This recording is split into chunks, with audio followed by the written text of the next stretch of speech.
আসসালামু আলাইকুম। বাজারদর.com পেজ থেকে আপনাদের সবাইকে স্বাগতম ও অভিনন্দন।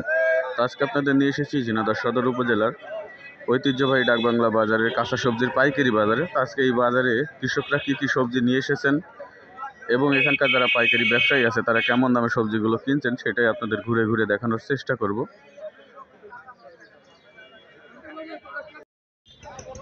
ভাই, কত করে বিক্রি করলেন আজকে? 10 টাকা আটি।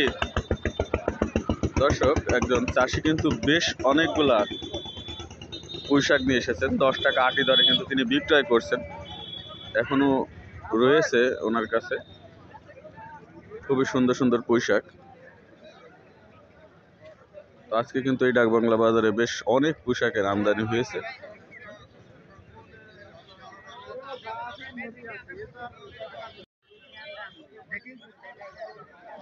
কত করে আসছেন? দাম দর হয়ে 17 টাকা বলছে। দর্শক, খুবই চমৎকার কিছু লাউ। উনি 40 টাকা পার পিস দাম চাচ্ছেন, 17 টাকা একজন ব্যবসায়ী দাম দিয়েছে।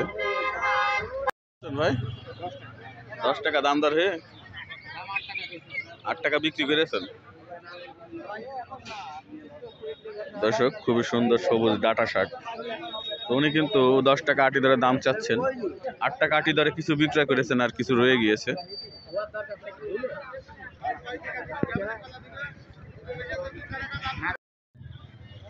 ভাই, কত করে বিক্রি করছেন আজকে?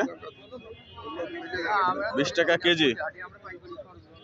দর্শক, কুমড়ো 20 টাকা কেজি দরে আজকে ডাকবাংলা বাজারে বিক্রয় হচ্ছে।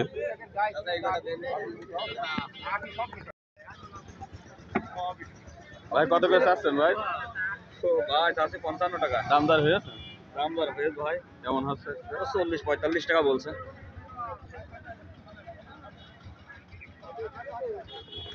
কেমন দাম চাচ্ছেন আজকে?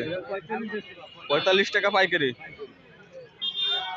দর্শক, বুঝতে দেখতে পাচ্ছেন ডাকবাংলা বাজারে তো আজকে পাইকারি 45 টাকা কেজি দরে বিক্রয় করছেন।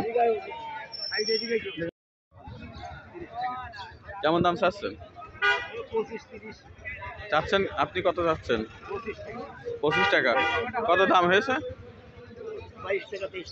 22 টাকা 23 টাকা বলছে।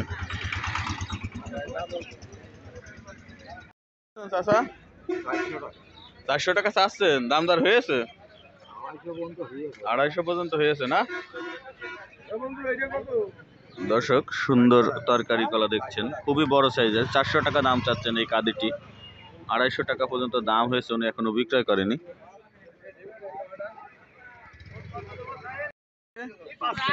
5 টাকা আটি বেচলেন? এগুলা বিক্রি হয়নি এখনো? এগুলা বিক্রি হয়নি আর এগুলা রয়ে গেছে না? দর্শক, একজন চাষি কিন্তু লাল শাক এবং সবুজ শাক নিয়েছেন। তো উনি 5 টাকা আটি দরে বিক্রয় করেছেন।